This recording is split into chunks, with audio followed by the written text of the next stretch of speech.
We eat first with our eyes. Now, this is an alleged quote from the Roman gourmand and lover of luxury, Marcus Gavius Apicius, who apparently was quite partial to the particular flavor of a flamingo's tongue.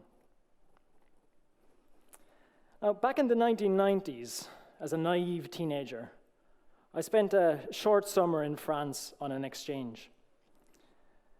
And on my first evening of awkwardness and confusion, my host family threw a party for their eldest daughter, who had just graduated from high school. And I was handed a glass of champagne with a grape on the bottom of the glass. So, in not wanting to offend my French hosts and their Gallic traditions of underage drinking, I knocked the champagne back and popped the grape in my mouth. And to my horror, instead of the sweet, soft juice filling my mouth, I had just had my first experience with an olive.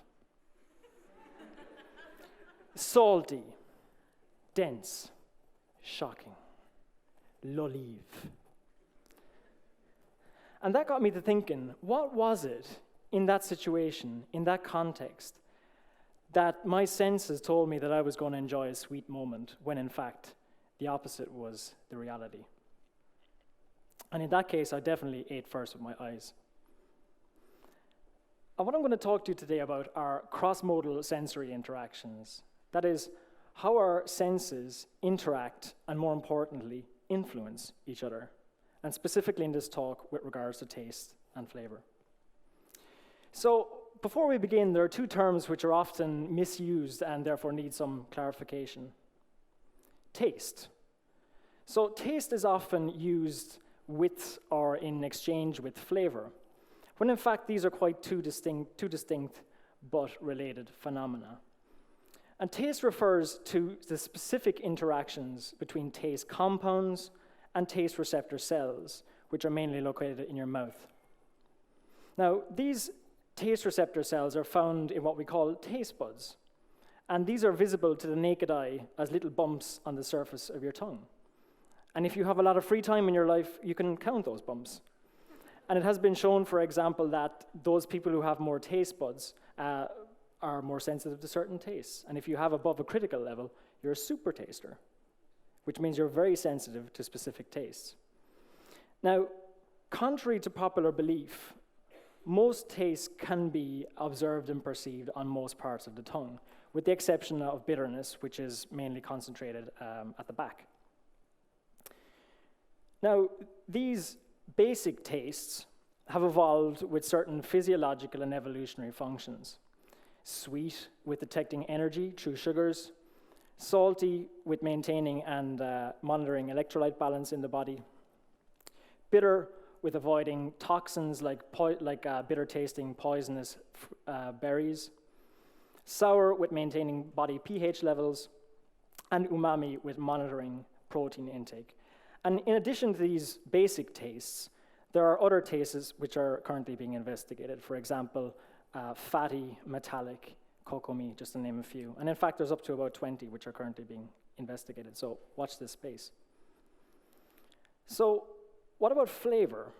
Well, taste is one part of what flavor is.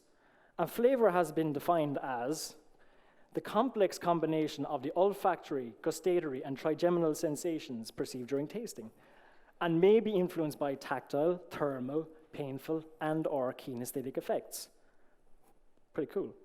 So in a nutshell, what this is saying is that flavor is a combination of what we taste, what we smell, and what we feel in our mouth and in our nose.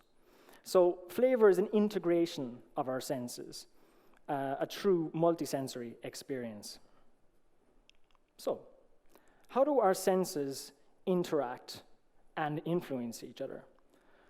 Well, perhaps the most common example and the most common way that we undergo this on a daily basis is the effect of color on taste and flavor. Now, color in food is probably the best clue we have as to how that food would taste.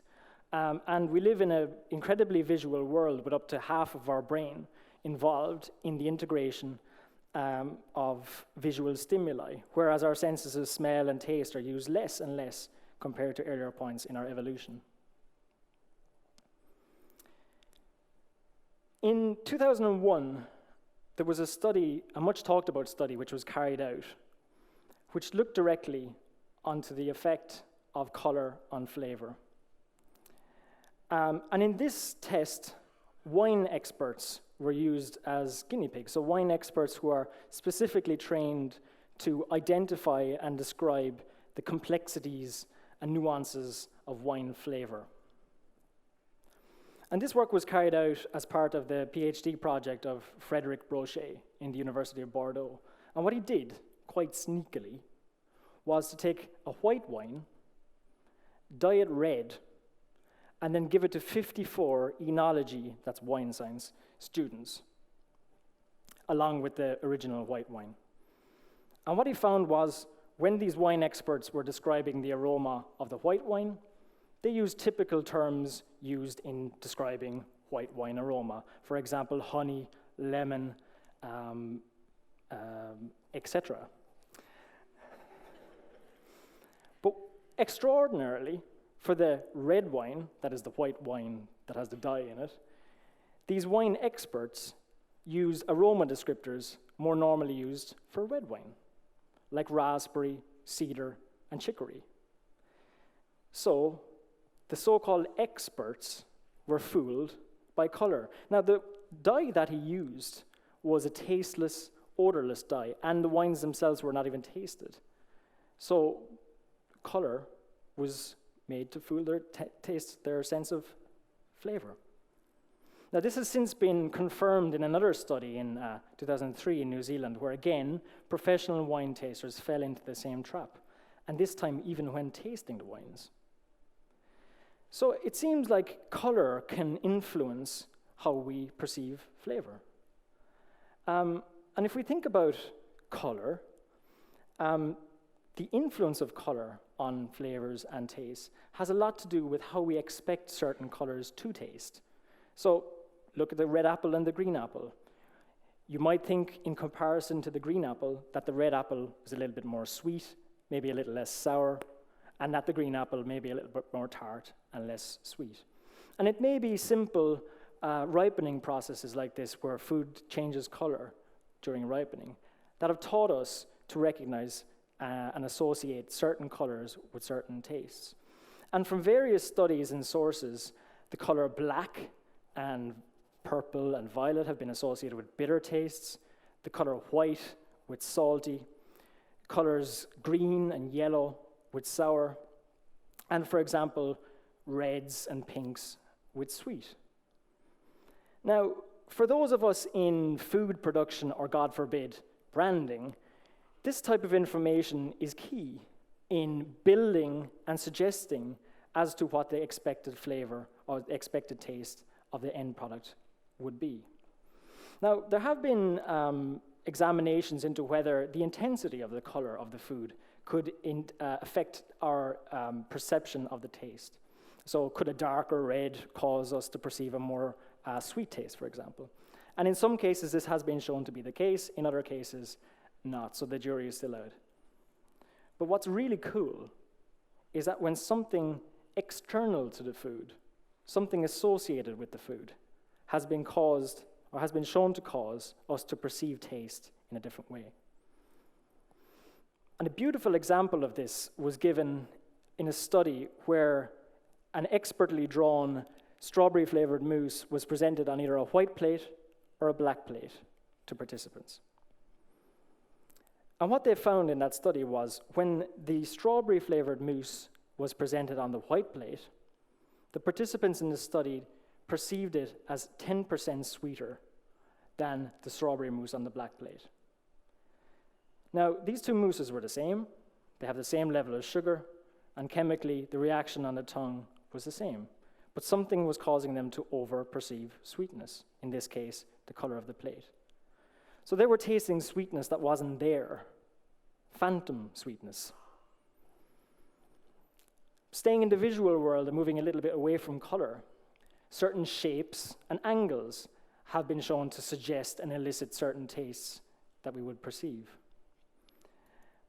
Sharp angles and sharp shapes tend to remind us and elicit sour or bitter tastes, while more rounded shapes and rounded angles suggest sweet. And this is used, for example, in a lot of famous drinks brands, again, expertly drawn by me here. And in this case, for example, if they're using a red star, a sharp red star. You might also recognize this. So the next time you're drinking a beer, have a look and see if you can find any sharp shapes on that. And either, for whatever reason that these are present on the packages, by tradition, by accident, they're still a very important cue, and almost a subliminal reminder or subliminal influence on us as to what it will taste like. In these cases, suggesting bitter crispness. And also, for example, it has been shown in a study by Ngo and her colleagues that milk chocolate and dark chocolate were perceived as more round or more angular on a scale, without using any words and without using any descriptive text. So it seems like we have some connection between bitter tastes and sharp shapes, sweet tastes and rounded shapes. And let's take this idea still one step further. Certain fonts and certain typefaces have also been shown to affect how we perceive taste. And in her fantastic book, Why Fonts Matter, Sarah Hindman goes into this very phenomena. And she uses simple ideas to illustrate this very intriguing idea. And perhaps my favorite example from her work is when she asks a question about everybody's favorite font, Comic Sans. And she asks, does this font taste sweet or taste savory, salty? Now, I think if I was to put this in my mouth, I'd get sick. But it's a pretty ludicrous question to ask. I mean, we're not putting it in our mouth. It's not interacting with our taste receptor cells. There's no message being sent to our brain to tell us which taste it is. But there's something inherently sweet about it, a certain roundness of the letters that would suggest sweetness. And that maybe is the reason why people continue to use this ridiculous font, because they think it's sweet. Look at these two capital letter A's, for example. Which of these is sweeter? The one on the left. Left, yeah, right? Again, an inherent sweetness that would suggest, an inherent roundness that would suggest sweetness. Now, it has been shown that the fear center in our brain is activated by sharp shapes and sharp angles, but not activated by round shapes. And this idea, or this phenomena, is known as contour bias. So it could be that we have a certain affinity for round shapes, round fonts. And as sweetness is something that we have evolutionarily sought in food and food products, a link between the two would start to make sense, and conversely, maybe for bitterness. So you could envisage a situation where a font type on a package could tell you about whether what you're going to eat is sweet or not. And in fact, most of what we're presented with in terms of product packaging is already driving our expectations and suggesting to us as to the expected taste.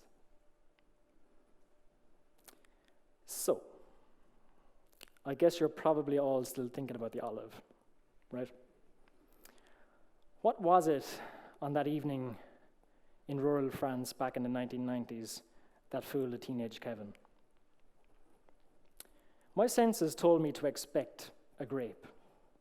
The color, the shape of the grape confirmed this and gave me no reason to challenge the expected reaction. Having never tasted an olive before, my senses fooled me into believing that I was eating a grape. A simple case of tasting with my eyes.